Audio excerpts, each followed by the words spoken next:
So, my name is Montina Myers-Galloway. I am a licensed therapist who has spent a decade specializing in helping women heal from overfunctioning and people-pleasing. My team and I have worked with over 500 women through more than 6,500 hours of therapy. And these patterns that I'm about to share with you, I see them every single day in my practice. So, I'm excited to chat today. So, grab your journal, get your coffee, and let's get to work.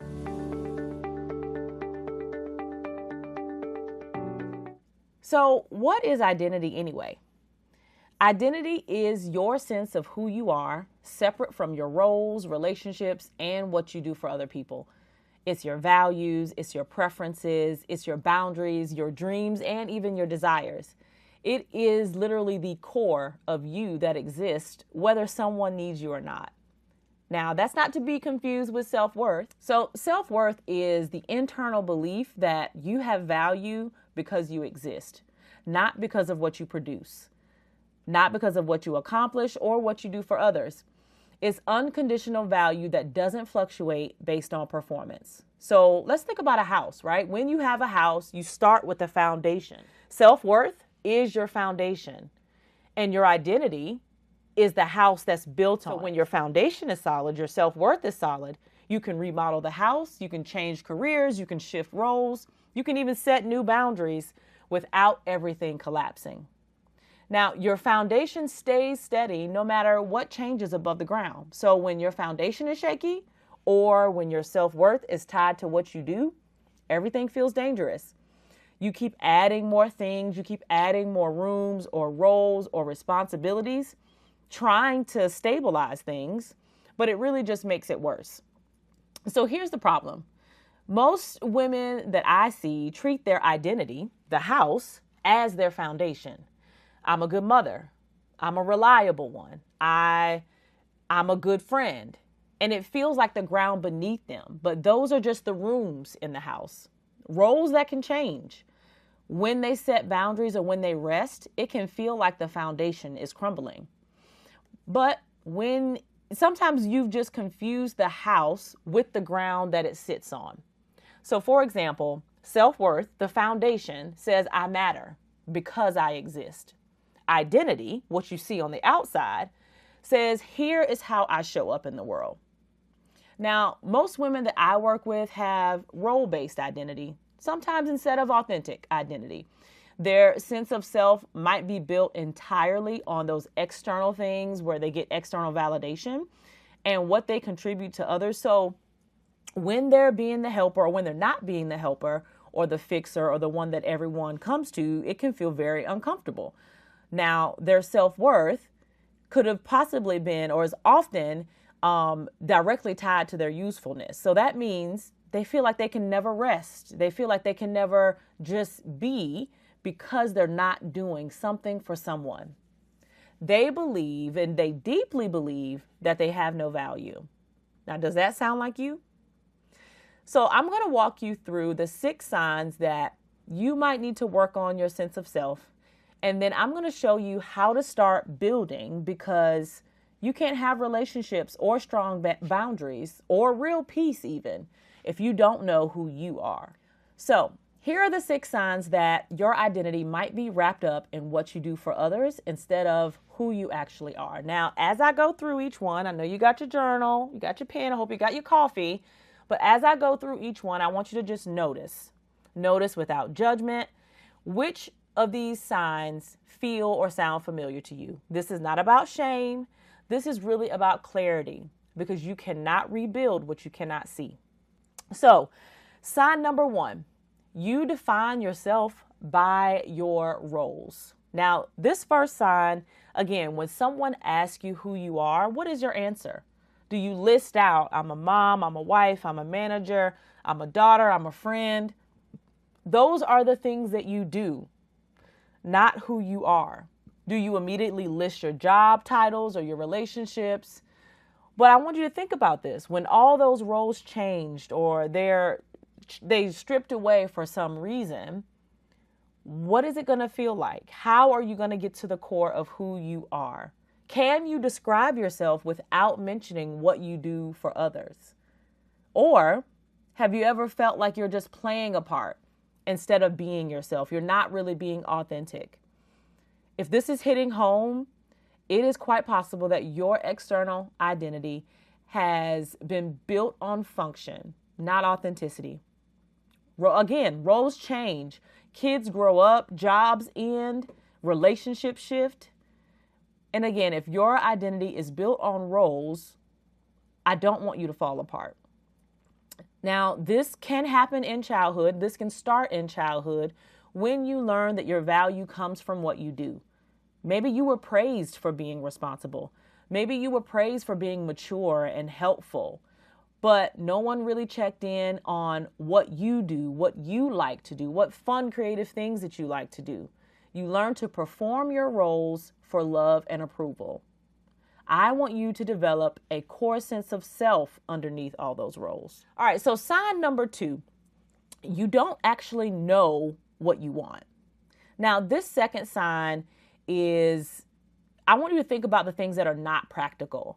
Now, not what other people need or what other people want you to do, but what you want to desire. I want you to be honest with yourself. When someone asks you, what do you want to do you freeze up? Is your default to say, I don't know, I'm cool, whatever you want to do? Do you feel guilty or selfish when you try to think about what you want? Have you even stopped to ask yourself what you want? Don't fall into the trap of thinking that it's pointless to think about what you desire. Now, if you're recognizing yourself here, I want you to also recognize that you've spent a long time prioritizing everyone else's wants and needs, so much so that you felt disconnected from your own, and your desires are buried under obligation. Now, this aspect of awareness is called differentiation. So that's essentially understanding what you want that is separate from the people who are around you. Now, if you grew up in an enmeshed family system, that's what we call it as therapists, where your feelings had to match everyone else's, where having different opinions was seen as disloyal, and you never developed your own sense of differentiation. And now as an adult, you literally don't know what you want because you were never allowed to want something different. So sign number 3 is that you feel empty or anxious when you are alone. Now, I want you to check in with yourself. If you begin to immediately fill your free time with tasks or other people's needs, or if being alone makes you feel uncomfortable or bored, I want you to be honest with yourself. Because if you are feeling like you don't have any purpose when you're not needed, I want to change that for you. I want to help you change that. So if this resonates with you, you probably have learned to define yourself by your output. Your sense of self-worth is probably tied to being useful. And when you're not doing, you feel like you don't exist. And the emptiness that you feel, that's that void where your sense of self should be. The cost of this role-based identity is heavy. Sometimes people feel like they must stay busy because busyness confirms their value. But here's the truth. You shouldn't have to earn your right to exist. And if you can't sit with yourself without feeling empty, that's a sign that you don't have a relationship with yourself. You have a relationship with what you produce. All right. So sign number 4, you change depending on who you are with. Oh. Now, do any of these resonate with you? You shift your personality, your opinions, or your energy based on who you're with. You might be mirroring other people's emotions or viewpoints just to keep the peace. Have you ever felt like you're performing a version of yourself instead of just being yourself? Different people in your life know completely different sides of you. Or do you always feel like code switching emotionally is necessary? So if you're nodding along, you don't have a stable sense of self. I want you to know that this constantly shape-shifting and fitting what other people want you to be is exhausting. This is what happens when your identity is built on external validation. You learned early that being yourself wasn't safe or it wasn't acceptable. So you kind of created this chameleon identity because You needed to be whoever you needed to be to earn approval. So I want you to know that that's not identity. That's performance. So sign number 5, your confidence is tied to achievement. Now, this 5th sign that your confidence only shows up when you're accomplishing something or being praised, I want to give you an example of what this could look like. So, for example, your self-esteem fluctuates based on how productive you have been. You feel good about yourself only when or if you're succeeding or even getting recognition. When you make a mistake or you fail at something, it feels like you're the failure, and you might need constant reassurance and validation to feel okay about yourself. If this is resonating with you, your self-worth might be performance-based. You believe that your value is conditional and that you're only as good as your last accomplishment. And what that means is you're on a treadmill that never stops, because the approval never lasts and the achievement is never enough. Sign number 6, you don't have core beliefs separate from other people. Now, this is the deepest one, okay? So we got to address this. When you haven't explicitly named or written down your core beliefs or your values separate from other people around you, you get lost in the sauce, as they say, okay? So I want you to tell me if this resonates with you, okay? So here is what this could look like in real life. So for example, you adopt the beliefs and values of whoever you're closest to. You might be struggling to form your own opinions on important topics. And you've realized that you believe something just because your family or your spouse or your partner does. And so you might also be avoiding having strong convictions about things in order to avoid conflict. Because if someone challenges your beliefs, you immediately doubt yourself. If you're recognizing yourself here, you've never been allowed, or you haven't allowed yourself to develop your own belief system. You've absorbed everyone else's truth, but never questioned what's true for you. And this is the deepest form of identity loss. Core beliefs are the foundation of identity.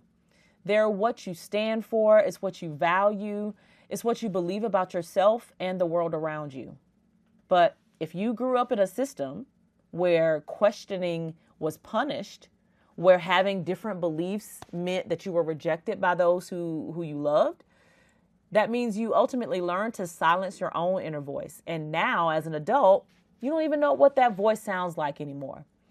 Building your identity means reclaiming your right to think for yourself, to question, to disagree, to stand in your own truth, even if it is different from those around you. So now that you've seen the 6 signs, and if you're recognizing yourself in most or all of them, I want you to understand what this is actually costing you. Here's what you're losing: authentic relationships. You can't have authentic relationships when you don't know your authentic self. You're always performing, always accommodating, and always shape-shifting. And people aren't connecting with the real you. They're connecting with a version of you that you think they need. Boundaries. You can't set boundaries when you don't know who you are, because boundaries require you to know what you will and won't accept. And if you don't have core values, if you don't have core beliefs, you have nothing to build boundaries around. And rest. You can't rest or feel fulfilled because your sense of self-worth is tied to productivity. So rest feels like losing your identity. You'll never feel truly seen or known because you're not showing people who you really are. You're showing them who you think they want you to be. Here's the bottom line. Living without a sense of self is just like being a ghost in your own life. You're present, you're there, but you're not really there. You're moving through the world, but you're not actually living. And that's not sustainable. Now, here's the good news. Here's how you can start rebuilding your identity. It's not too late. You're not too far gone, but it requires intentional work. And here are a quick few steps. So first, I want you to start noticing your preferences without judgment. Pay attention to what you actually like and don't like. Listen to your body. not what you're supposed to like, not what's practical, just what resonates with you. Now start small. Do the things that you genuinely enjoy. What are the activities? Write them down. This is just data about who you are. Number 2, I want you to at least practice having opinions, even small ones. Stop defaulting to whatever you want or I don't care, even if it feels uncomfortable, even if you have to slow down. You can start by saying, I'd prefer, or I don't want to watch this tonight, or I want pizza. You are teaching yourself and others that you have thoughts, that you have preferences, that you're not just a person. You have agency and you also need a support system. Number 3, spend time alone without feeling it. Now, I just want you to sit with yourself. No to-do list, no phone, no tasks, no distractions. It might feel uncomfortable at first because you're meeting yourself probably for the first time. But this is where you start. This is where you start to build a relationship with who you are when nobody needs anything. Number 4, I want you to question your beliefs. Ask yourself, do I really believe this? Or did I just inherit this? You are allowed to have your own thoughts. You can disagree with your family and your community. That doesn't make you disloyal or bad. It means that you are differentiated. And building differentiation is a form of identity. Step 5, work with a therapist who understands identity. Now, this work can go deep. You're not just learning skills, you're building self. Skills are important, but this requires support from someone who understands developmental psychology, family systems, and identity work. Don't do this alone just with self-help books. Get a trained professional that can help you navigate this process. Now, once you start building your sense of self, you're going to realize something painful. You're going to realize that a lot of your relationships were built on you not having a self. That they were built on you being available and accommodating and useful. And when you start showing up as a whole person with whole needs, whole boundaries, and whole opinions, people ain't going to like it, okay? That's why I made a video, and it's called Stop Being Their Therapist, Fix Your Relationships. Because once you start reclaiming your identity, you need to know how to navigate the relationships that were built on you not having one. In that video, I walk you through 5 signs that you've become everyone else's emotional caretaker. I give you boundaries to stop absorbing other people's problems. So if you're starting to realize that your relationships are one-sided or that people only want the version of you that serves them, watch that video. Because building your identity, that's step 1. Now, protecting it in your relationships, that's step 2. So, if this video helped you see yourself more clearly, share it with another woman. Share it with someone who you can tell she's lost herself in roles and responsibility. Because the more of us who reclaim our identities, the more we can change the narrative about what women are supposed to be.